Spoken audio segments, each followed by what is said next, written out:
అయోధ్య రామ మందిరంలో బాలరాముడికి ప్రాణప్రతిష్ఠ వైభవంగా జరిగింది. 23వ తేదీ నుంచి సామాన్య భక్తుల ఎంట్రీకి అవకాశం కల్పించారు.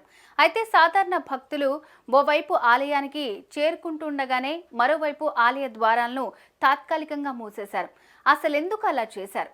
బాలరాముడి దర్శనం మళ్ళీ ఎప్పటి నుంచి జరుగుతుంది? కీళ్ల నొప్పులు, ఊపిరితిత్తుల సమస్యలతో బాధపడుతున్నారా? RNC super speciality hospital, Chintal Qutbullapur. అయోధ్యలో బాలరాముణ్ణి చూడాలని రామభక్తులందరూ 1000 కనులతో ఎదురుచూస్తున్నారు. ఆ రాముడి పాదాలు తాకితే చాలు అన్నట్లుగా ఉన్నారు. ఈ క్రమంలో దేశ నలుమూలల నుంచి ప్రజలు అక్కడికి చేరుకుంటున్నారు. హోటల్స్ ఖాళీ లేకపోవడంతో బస్టాండ్లు, రైల్వే స్టేషన్లు, రోడ్లపై రాత్రి స్టే చేస్తున్నారు. అలా 22న వచ్చిన వారంతా రోడ్లపై ఉన్నారు.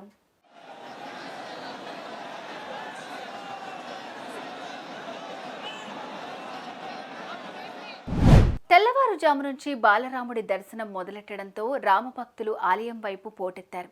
లక్షలాది మంది వచ్చి చేరుకున్నారు. ఈ సమయంలో తోపులాట కూడా చోటు చేసుకుంది. భక్తులను అదుపులోకి తీసుకుని వద్దామన్నా కుదరలేదు. తాళ్లు కట్టి వారిని నిలిపేందుకు ప్రయత్నించినా ఫలితం లేకుండా పోయింది.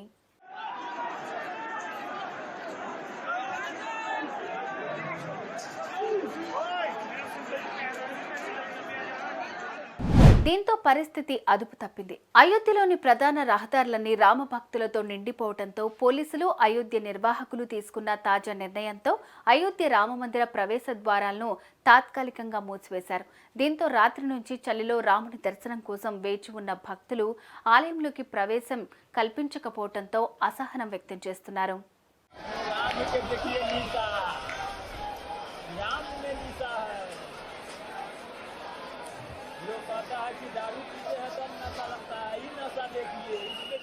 భారీ రద్దీ కారణంగా ప్రజలకు ఈ నిర్ణయం తీసుకున్నామని అధికారులు తెలిపారు.